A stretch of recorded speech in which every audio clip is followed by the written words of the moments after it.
Now that we're past a bunch of the cupcake games, a few interesting matchups will take place today in college football. And inside those games, we'll get to see some interesting matchups featuring several 2018 NFL draft prospects. Before watching any of the big games tonight, familiarize yourself with the names below. One of them could help the Eagles in 2018 and beyond. Number 2, Ohio State vs. Number 5, Oklahoma. 7:30 p.m. ABC. Jerome Baker, pound. Ohio State, Jr. 61,225. Simply put, Baker is a stud. As a sophomore, Baker recorded 86 tackles, 9-12 for a loss, 3-12 sacks and 2 interceptions. Baker's biggest strength is his athleticism.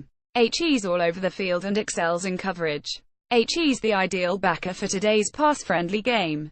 Today should be a fun test against Baker Mayfield and the Sooners' explosive offense. Mark Andrews, T. Oklahoma, Jr. 65,254. Andrews' numbers from 2016 won't blow you away, but he showed in Oklahoma's blowout win over UTEPYHES getting serious draft buzz. Andrews hauled in 7 catches for 134 yards for a ridiculous 19.1 yards per catch. Andrews has flashed seriously ability to create after the catch and should be one of the first tight ends off the board come April. Number 3, Clemson vs. Number 13, Auburn. 7 p.m. ESPN. Deon Cain, Wr. Clemson, Jr. 61,190. Cain is arguably the best receiving prospect in the 2018 draft class. Playing second fiddle to first-round pick Mike Williams last season, Cain posted 38 catches for 724 yards and 9 touchdowns. Cain lacks the size of his former teammate Williams, but he is much more explosive. He only made 2 catches in the Tigers' lopsided win over Kent State, but one of them was a 61-yard touchdown. Clemson lost some serious weapons to the NFL in 2017 and Cain appears to be well on his way. Carlton Davis, CB, Auburn, Jr. 61,203. After being selected to the All-Sec freshman team, Davis struggled in his sophomore season. It's also been revealed that he was dealing with a series of nagging injuries all season. Davis seems to fit the NFL prototype with his tall frame and long arms. He's shown an ability to be physical and jam receivers at the line. Now that helps healthy, it'll be interesting to see what happens when Cain forces him to turn and run.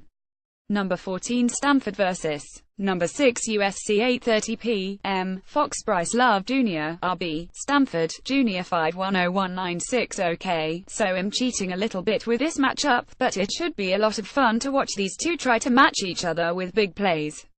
With Love in the fold, the Cardinal won't feel the loss of first-round pick Christian McCaffrey quite as much. Love is similar in stature and explosiveness to the now Carolina Panther. Splitting time last season, Love ran for 779 yards on just 112 carries, 7 yards a carry. He looked unstoppable in Stanford's 627 win over Rice. Love carried the ball 13 times for 180 yards and a touchdown. I'll save you the math, that's an absurd 13.8 yards a carry. Ronald Jones Jr., RB, USC, Jr. 60,200. Speaking of explosive, Jones might be the most explosive back in the class. Jones has rushed for 900 yards in each of his 2 seasons for the Trojans. He seems well on his way to topping that mark once again after rushing for 159 yards and 3 touchdowns in USC's opening win against Western Michigan. Like Love, Jones is a bit undersized, but he's a dangerous player in space. I'd like to see both players do a little more damage in the passing game. They're both capable, the numbers just aren't there as of yet. 1:00 p.m. on Fox. Eagles 1.5. The Eagles are set to kick off the 2017 NFL season in Landover, Maryland on Sunday, where they will attempt to snap a 5-game losing streak to NFC East rival Washington. It's no secret the Eagles haven't beaten Washington in nearly 3 full years. As right tackle Lane Johnson said earlier this week, "We need one against this team, so there should be no shortage of urgency week 1. That's just a sampling of one of the many storylines from the days leading up to the Eagles' first game. Injury report: the Eagles appear to be completely healthy heading into opening day, which head coach Doug Peterson described as a great thing. Every player listed on the injury report practiced fully all week. The same cannot be said in Washington, which lists 3 players as questionable for Sunday, including a pair of starters. Early indications are both center Spencer Long arthroscopic knee surgery and slot receiver Jamison Crowder hip flexor will play. Rookie linebacker Ryan Anderson Nextinger is less certain, but likely to see only a limited number of snaps if he does suit up. The injuries to Long and Crowder don't seem like too big a deal, so it's unclear whether the Eagles gain much of an advantage. For what it's worth, Pederson doesn't anticipate injuries being a factor. Most teams are usually 100% for Week 1, Pederson said. I mean, guys are a little beat up, but for the most part, I think around the league, everybody's pretty healthy going into the first game. A chink in Washington's arm or Washington's defense will be anything but 100%. The big news out of Washington this week was the abrupt departure of second-year safety Stuart Cravens. Cravens left the team last weekend, and is considering walking away from the game permanently. The 22-year-old has time to rethink his sudden retirement, but he will not be on the field Sunday. Little known DeShazor Everett takes Cravens' place. Everett recorded his first career interception against the Eagles last season on a pass intended for Zach Ertz. It's an incredibly small sample size, however, as Everett played just 78 defensive snaps his first 2 seasons in the league, according to Football Outsiders. Even assuming Everett performs capably, not Cravens, a 2016 second-round pick who is in the mold of the increasingly popular safety linebacker hybrids. His absence threatens to not only weaken the secondary, but take the teeth right out of defensive coordinator Greg Manisky's aggressive scheme. Key matchup: Malcolm Jenkins vs. Jordan Reed. Were it not for injuries, Jordan Reed might be one of the premier players in the league. Even still, HES managed 153 receptions for 1,638 yards and 17 touchdowns over the last 2 seasons. Redskins coach Jay Gruden will flat out admit, a lot of our offense revolves around 86, our tight end. Yet, interestingly enough, Reed hasn't often been a factor versus the Eagles. During the Week 16 contest in 2015, Reed racked up 9 receptions for 129 yards and 2 touchdowns. In 5 other meetings, he has 14 receptions for 102 yards total, with 0 touchdowns. Gruden credits safety Malcolm Jenkins for the Eagles' success defending Reed. It's a great matchup, it always is, when he gets on the field with Malcolm Jenkins, Gruden said. Malcolm does one of the better jobs against him than anybody. Given the departures of Deshaun Jackson and Pierre Garçon in free agency, Reed's role in Washington's offense could be more vital than ever. But the Eagles have limited Reed in the past, thanks in large part to Jenkins, whose ability to shadow the 6'4", 246-pound tight end will go a long way toward dictating the outcome of this game. How good is Kirk Cousins really? We're about to find out. Kirk Cousins has thrown for 9,083 yards and 54 touchdowns over the last 2 seasons. He'll earn a whopping $43.89 million between 2016 and 17 alone. At this point, it's sort of taken for granted that Cousins has established himself as one of the top quarterbacks in the NFL. Is he? It's certainly not a given. Cousins will continue on as one most prolific passes in the league now that Garçon and especially Jackson are out of the equation. Even then, Washington's record is only 17,151 record the last 2 seasons with Cousins at the helm, including a lopsided first-round playoff exit. Cousins is headed for free agency next offseason and will make a lot of money regardless, but he still has plenty to prove. He's had tremendous personnel, yet hasn't won. I'm not ready to anoint this guy the best quarterback in the division, much less on the heels of losing 2 1,000-yard receivers. How good is Carson Wentz really? Likewise, while there's a ton of enthusiasm for the Eagles right now, we're going to learn quite a bit about Carson Wentz this season. We're in the second year of a potentially special, a young quarterback, Eagles owner Jeffrey Lurie said. We don't even know that yet. Wentz is coming off a good not great rookie season. He threw for 3,782 yards, the 4th highest finish in franchise history, and managed to win 7 games without much of a supporting cast. He also had trouble pushing the ball downfield and tossed 14 interceptions. The Eagles rebuilt the offense around Wentz, and while the organization isn't depending on him to become an overnight sensation, it sounds like progress is the key word around the NovaCare complex this season. My expectation with Carson is he'll be better in year 2 than year 1, he'll significantly be better in year 3 than year 2, and he'll be significantly better in year 4 than year 3, Lurie said. If Wentz is the future of the franchise, as was hoped when he was taken number 2 overall in the draft last year, we should see some growth this season.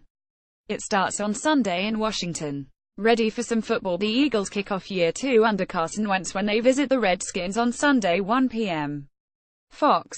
How will the 2017 season start for Doug Peterson and company? Our experts provide their Week 1 predictions. Ruben Franchiero. The Redskins have won 5 straight over the Eagles, but this is a different team. Deshaun Jackson is gone, Pierre Garçon is gone, and the biggest advantage the Redskins had during that 5-game winning streak was that outside speed against the Eagles' overmatched cornerbacks. The Redskins still have decent receivers and a quarterback in Kirk Cousins, who has the 5th highest passer rating ever against the Eagles. But they don't have that explosive speed, and the Eagles finally do have some speed at outside cornerback, although how that rebuilt secondary performs remains to be seen. Carson Wentz didn't play well in Washington last year. He completed only 11 passes, but I expect much more consistency in year 2, especially on the road and especially early in games. So Wentz throws for 278 yards. Wendell Smallwood has a combined 112 rushing and receiving yards. Derek Barnett begins his career with 112 sacks, and the Eagles open the season with a win over the Redskins at FedEx Field. Eagles 27, Redskins 20. Dave Zangaro. The Eagles have lost the last 5 games to Washington, and Washington hasn't won in an opener since Jay Gruden took over 3 years ago, so something has to give, and it's going to be the Eagles' 5-game losing streak to their division rival. Simply put, the Eagles are just the better team. And they have been really good in openers, winning 5 of the last 6 and 7 of the last 9, even with the addition of Terrell Pryor. I'm not sure Washington is going to be the same team without Jackson and Garçon. And the Eagles will have Lane Johnson back for this game after playing both against Washington last season without him. It's a big game for the Eagles, and I think they start off with a win. Eagles 27, Redskins 19. Derek Gonzo. Many unknown elements to figure into the equation. Alshon Jeffrey, Torrey Smith, Pryor, Josh Doctson. How will they all fit into this divisional rivalry? Gruden is beginning his 4th year as the Redskins head coach, but HESO 3 in season openers. How will Doug Peterson distribute the ball among his running backs? Big things are expected from Wentz in year 2. In 5 career games against the Eagles, Cousins has feasted on the birds. He's averaged 315 yards and completed just under 64% of his passes against the Eagles, with 12 touchdown passes to just 3 interceptions. He's been sacked just 5 times against the Eagles. An improved Eagles defensive front cannot allow Cousins to get in a rhythm. 4 of the last 5 meetings between the Eagleskins have been decided by 7 points or fewer. Washington has won the last 5, but in this latest knockdown drag brawl, the Eagles flipped the script. Eagles 27, Redskins 26. Raider Dingard. Redskins seem to have the Eagles' number. They won the last 5 meetings, the last 4 with Cousins at quarterback. Cousins picked the Eagles apart: 65% completions, 9 TDs, 2 interceptions because they weren't able to pressure him. Give Cousins time in the pocket, let him throw in rhythm, he is very effective. Knock him around, he will make mistakes. That's the key to beating the Redskins. They don't run the ball very much, or very well, so it is all about Cousins and the receivers. This will be a good test for the Eagles and their new pass rush with Tim Jernigan at tackle and Barnett and Chris Long on the edge. Will they finally be able to win the battle against Washington's stout offensive line? I think they will, and that will be the difference. Eagles 28, Redskins 24. Andrew Kolpe. I'm not a big believer in Cousins. Take Jackson out of the equation, and watch Cousins regress. Malcolm Jenkins generally does a good job limiting Jordan Reed, too. Washington's offense simply doesn't scare me. As long as Lane Johnson can prevent Ryan Kerrigan from running amok in the Eagles' backfield, I foresee big games from Zach Ertz and Smith, while Jeffrey is keeping Josh Norman occupied. Wentz looks like a different quarterback with all these weapons. Eagles 20, Redskins 10. Corey Sidemonth. Redskins look slightly worse on paper than they did in 2015 or 16. It's week 1 of a new season, so there isn't much more than paper to go on. I think Jeffrey makes his presence felt with a few impressive one-on-one catches against Norman. Ertz goes for 90 yards and a TD, and Pryor has an inauspicious Redskins debut. Eagles 27, Redskins 17. Andy Schwartz. As Corey pointed out in his fantasy outlook, Washington's front seven isn't what it was last season. It still features Kerrigan, but he'll be facing Johnson, not Halapoulivaati Vaitai, who started for a suspended Johnson the last time the Eagles played at FedEx Field. Wentz will have more time to throw, and he'll have better guys to throw to.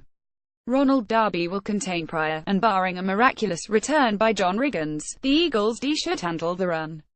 Eagles 24, Redskins 20.